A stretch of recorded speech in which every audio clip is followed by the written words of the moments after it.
नमस्कार, स्वागत है आपका दृश्य न्यूज़ में। मैं आपके साथ संदीप पोईवाल।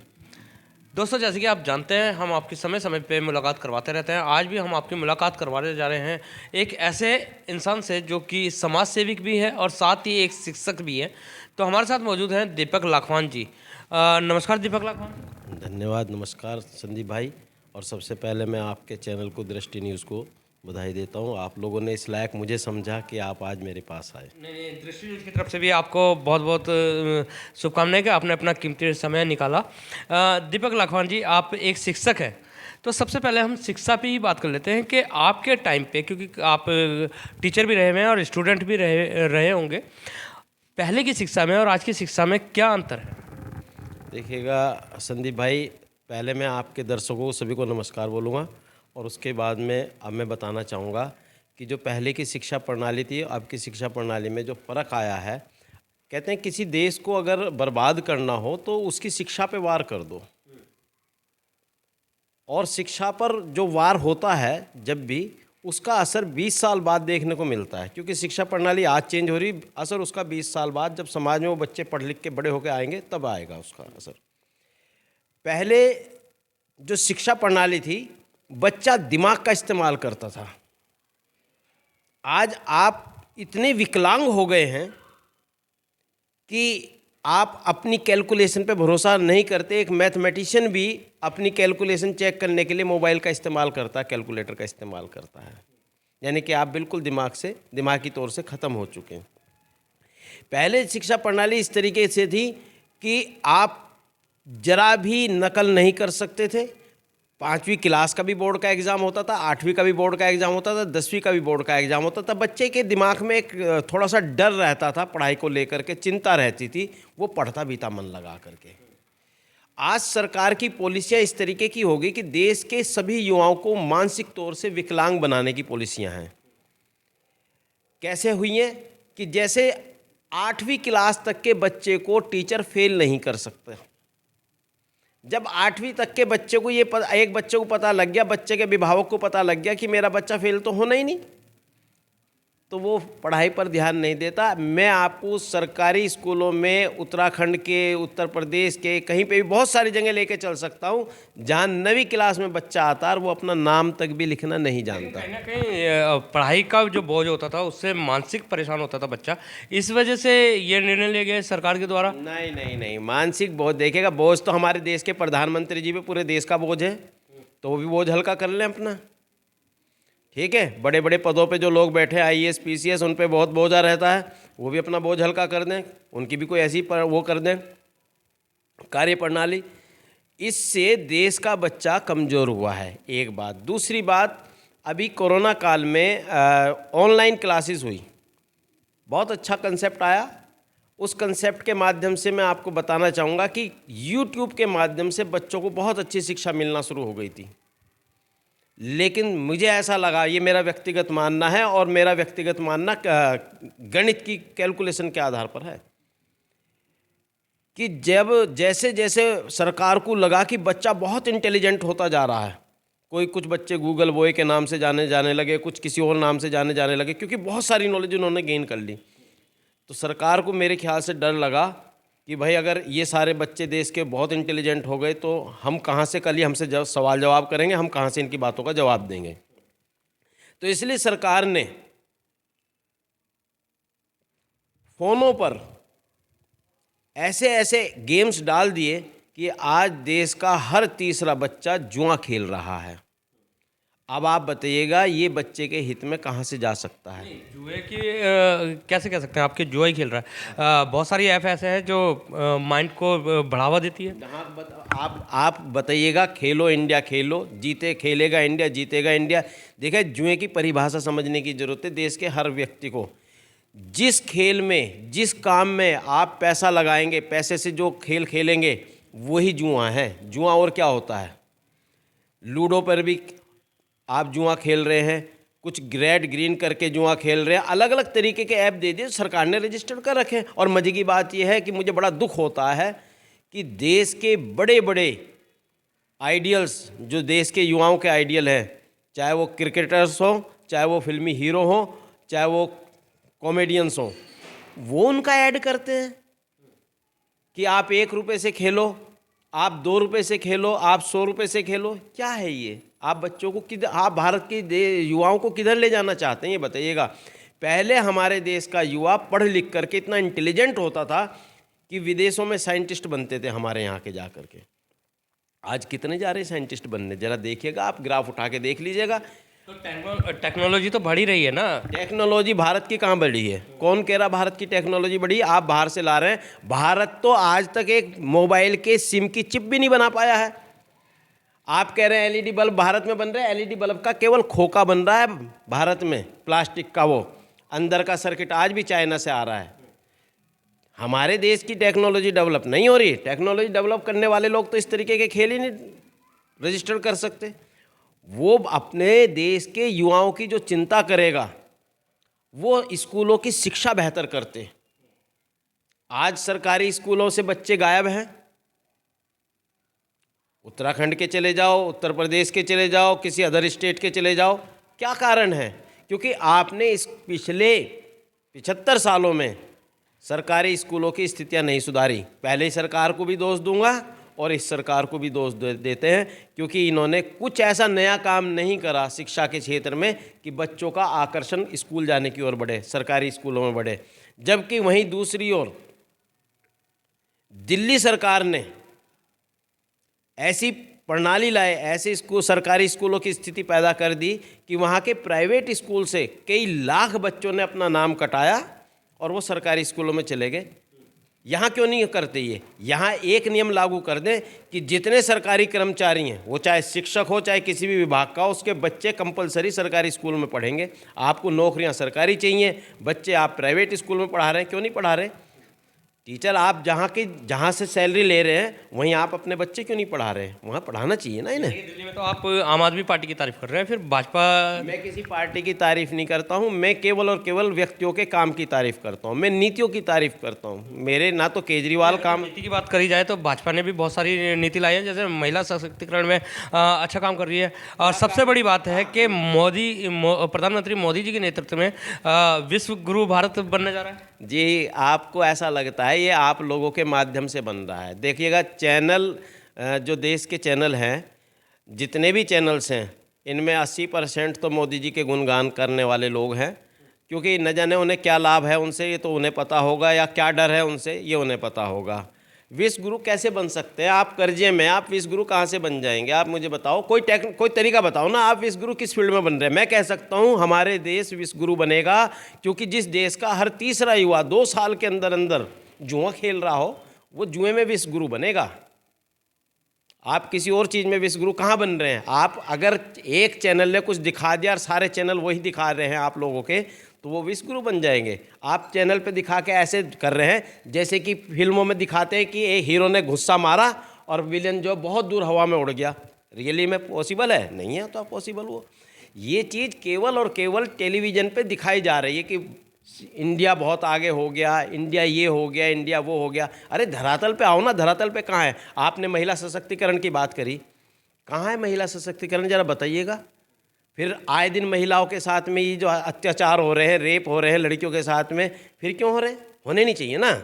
आपका कौन सा नियम ऐसा है जिसके तहत अभी अगर सशक्तिकरण की बात करें तो दिल्ली में महिला खिलाड़ी बैठी थी धरने पर, उन्हें महीनों भर अपना धरना चलाना पड़ा था।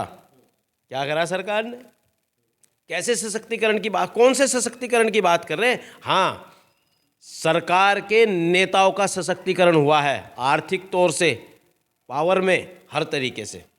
बाकी आप महिला सशक्तिकरण की बात करें तो तब करें, महिला ही क्यों, सब सशक्त होंगे। आप देश की एजुकेशन सिस्टम बेहतर कर दें, देश का जो मेडिकल सिस्टम है वो बेहतर कर दें।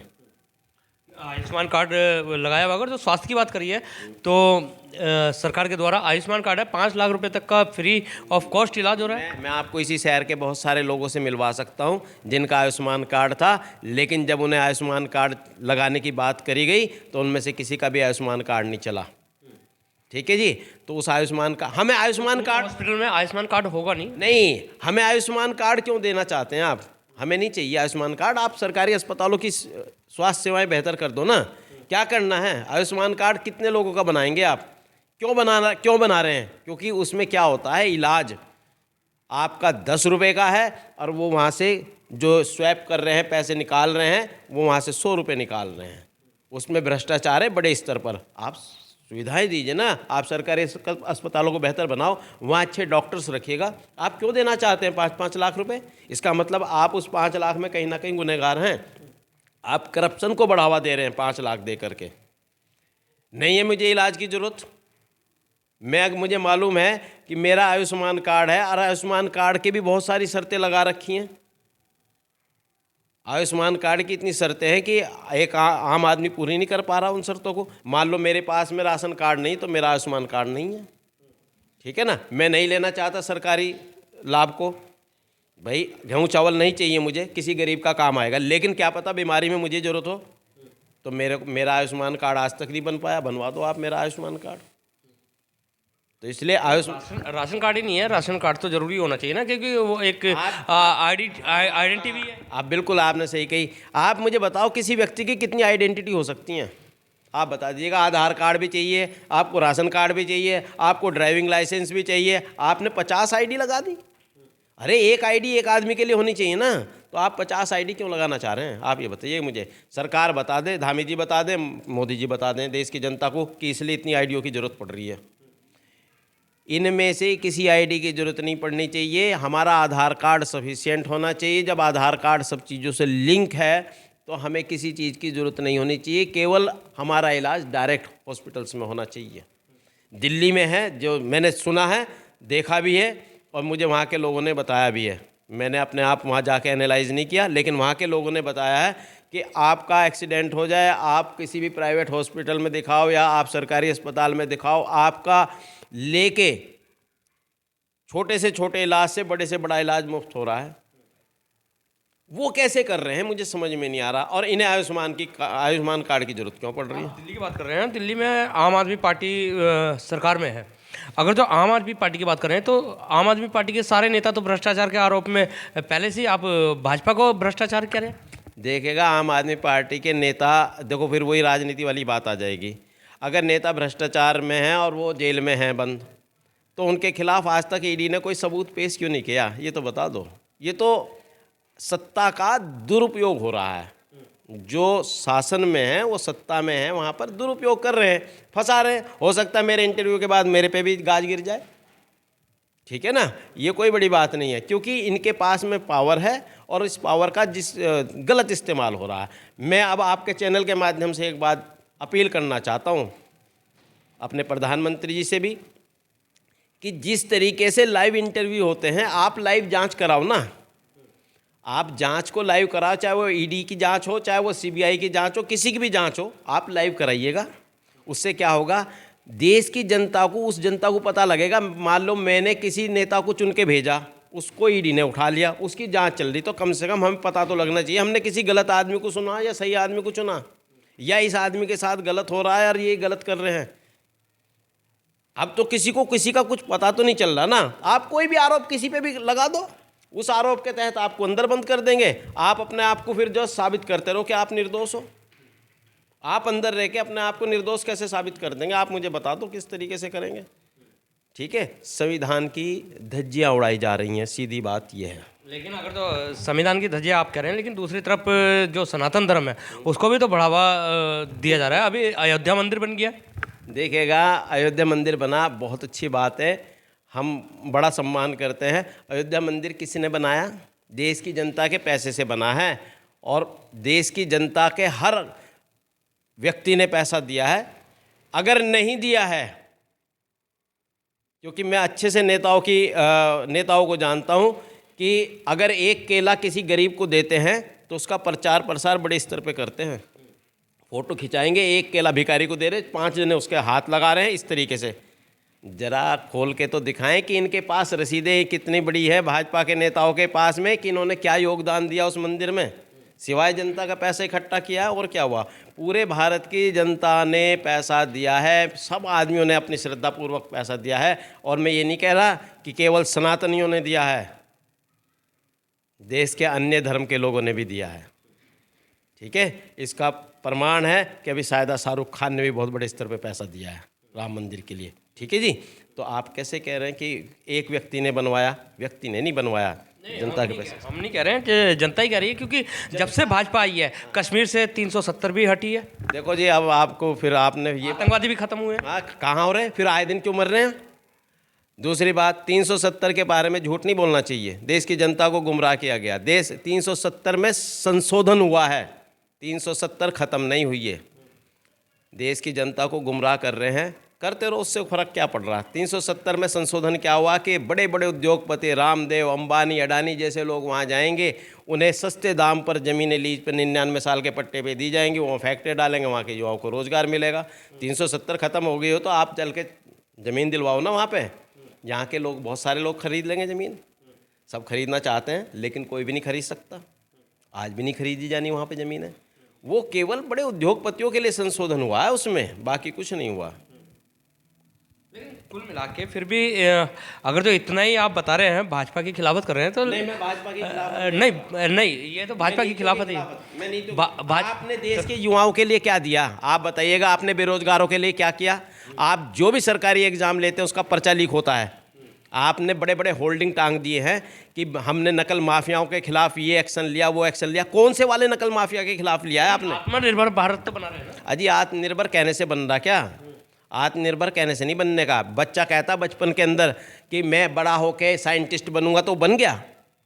मैं बड़ा होके पायलट बनूंगा, तो बन जाता। वो नहीं बनता ना। ये कुछ नहीं। आत्मनिर्भर बनने के लिए आपको कुछ ऐसा धरातल पे करना पड़ेगा, कागजों में नहीं जरूरत है। आप केवल कागजों में चला रहे हैं। अभी वैकेंसी तो निकली है पुलिस में भी, काफ़ी भर्ती नहीं। अभी बिल्कुल आपने सही कही। उत्तराखंड में पुलिस का पेपर हुआ था, वो लीक आउट हो गया था, उनकी भर्तियां कैंसिल हो गई थी। उत्तर प्रदेश में अभी हुआ है, वहाँ की भी जो पेपर लीक आउट हो गया, वहाँ का भी सब बेड़ा गर्क हो गया। अरे उन युवाओं का क्या कसूर है जो मेहनत कर रहे हैं? और मजे की बात यह है कि जितने भी नकल माफिया पकड़े जाते, बाद में इनके नेताओं के नाम खुलते हैं। ये भी नहीं कि इनके नेताओं के बिना पेपर आउट हो रहा है। दीपक जी, जब इतना ही ज़्यादा चल रहा है युवा के लिए, आप कह रहे हैं कि रोजगार नहीं है, लेकिन फिर भी युवा जो है भाजपा को ही देख रहा है आगे भी। देखिएगा, युवा अभी भ्रमित है। आप कैसे कह सकते हैं युवा भाजपा को देख रहा? हो सकता कुछ युवाओं की आंख खुल गई हो। भाई, मैं युवाओं से एक बात कहना चाहता हूं कि आप भ्रमित क्यों हो रहे हैं? आप धर्म की आड़ में भ्रमित हो रहे हैं, तो धर्म से नहीं काम चलने का ना। केवल मैं अपने धर्म का बहुत अच्छे से सम्मान करता हूं और अपने धर्म की रक्षा करना भी जानता हूं, अपनी भी रक्षा करना जानता हूं, ठीक। लेकिन मेरा काम केवल धर्म की जय जयकार करके नहीं होगा। धर्म की जय जयकार जो लोग कर रहे हैं, वो धर्म की आड़ में देश की जनता को गुमराह कर रहे हैं। आपने देश के युवाओं के लिए कौन सा तो अच्छा स्कूल खोला, ठीक। आपने कौन सा अच्छा सरकारी IIT खोला जहाँ बच्चों की शिक्षा सस्ती हो? आपने मेडिकल में कहाँ फीस सस्ती करी है जहाँ बच्चों को फीस सस्ती? इस फीस में जो है सबसे महंगी एजुकेशन हो रखी इस समय भारत की। ये हाल हो गए कि पहले लोग विदेशों से हमारे देश में पढ़ने आते थे, अब हमें अच्छी शिक्षा के लिए अपने बच्चों को कम पैसों के अभाव में बाहर भेजना पड़ रहा है पढ़ने के लिए। तो ये तरक्की है? ये तरक्की नहीं है। तो आप तरक्की किसे समझते हैं? देखिएगा, तरक्की तो जब ही होगी जब भारत कर्ज मुक्त होगा, और वो होता नहीं, ठीक है। आप पहले दूसरी सरकारों पर आरोप गढ़ते थे कि भाई इन्होंने 70 साल में इतना रुपया नीचे कर दिया, आप अपना कार्यकाल बताओ ना, आपने कितना रुपया नीचे करा? आपने पिछले 10 साल में कितना रुपया डाउन करा? आप अपना देख लीजिएगा। पहले 10 साल पहले महंगाई दर क्या थी, आज महंगाई दर क्या है? आपने केवल सरकारी कर्मचारियों का वेतन बढ़ने से पूरे देश की जनता का वेतन बढ़ जाएगा क्या? आपके एक मजदूर की मजदूरी बढ़ जाएगी क्या? लोगों की थालियों में से संदीप भाई सब्जियां गायब हो रखी हैं। सब्जियां लोगों को जो फैक्ट्रियों में 6,000 7,000 रुपये में काम करते हैं, आप ये बताइएगा वो आदमी कहाँ से परिवार चला लेगा? जबकि हर सब्जी, कोई भी सब्जी 50 रुपये किलो से कम नहीं है आज की तारीख में। आपका धनिया, आपका ये अदरक 500 600 रुपये किलो है। कौन खा लेगा? दूध आपने कहाँ पहुँचा दिया? 80 रुपये लीटर। कौन पी लेगा 80 रुपये लीटर का दूध? कैसे आप अपने बच्चे को पाल लेंगे? रोजगार आप दे नहीं रहे, पेपर आप आउट करा रहे हैं, पेपर माफियाओं को आप पकड़ नहीं रहे, उनके खिलाफ कोई कार्रवाई नहीं कर रहे। अरे जो आपके नेता लिप्त हैं उन्हीं के खिलाफ भी वही कार्रवाई करो, बल्कि इनके खिलाफ जो पेपर माफिया हैं, जो पेपर लीक करते हैं, इनके खिलाफ देशद्रोह का मुकदमा कायम होना चाहिए। सही मायने में ये देशद्रोही हैं जो हमारे देश के युवाओं के भविष्य के साथ खिलवाड़ कर रहे हैं। लेकिन सरकार ने बताओ कहाँ की सरकार ने इनके खिलाफ कोई एक्शन लिया? कहीं लिया तो नहीं ना एक्शन।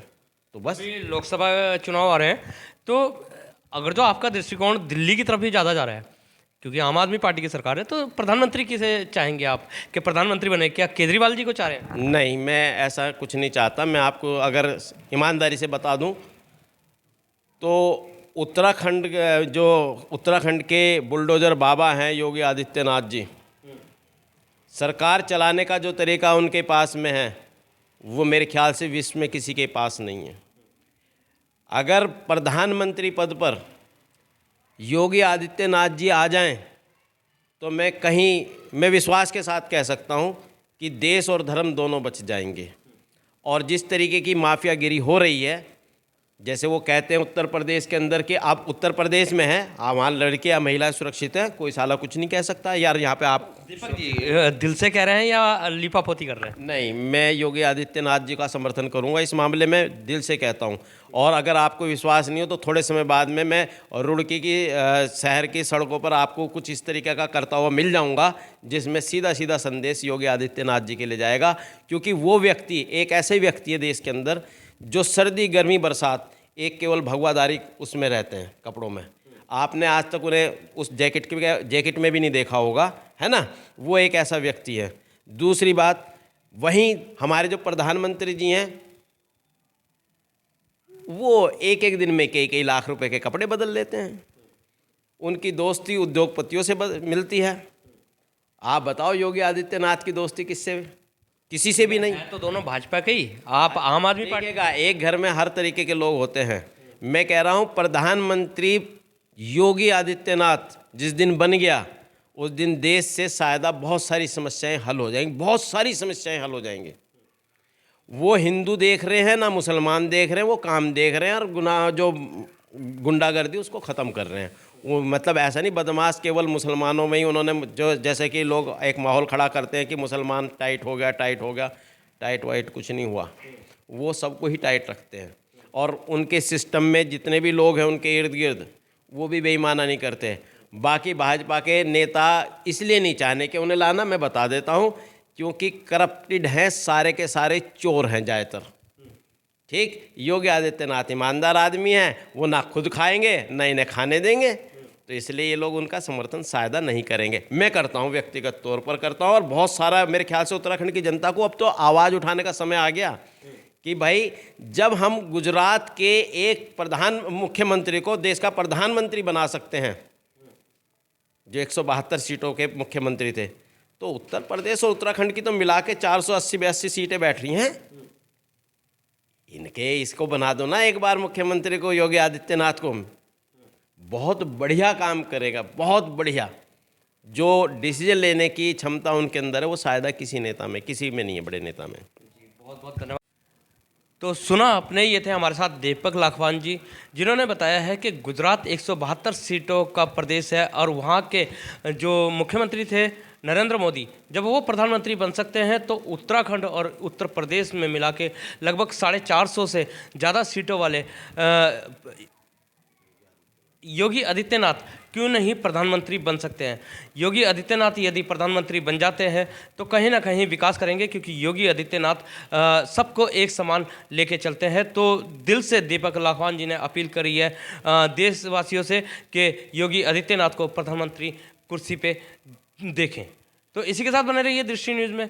जब तक के लिए दीजिए इजाज़त। जय हिंद, जय भारत, जय उत्तराखंड।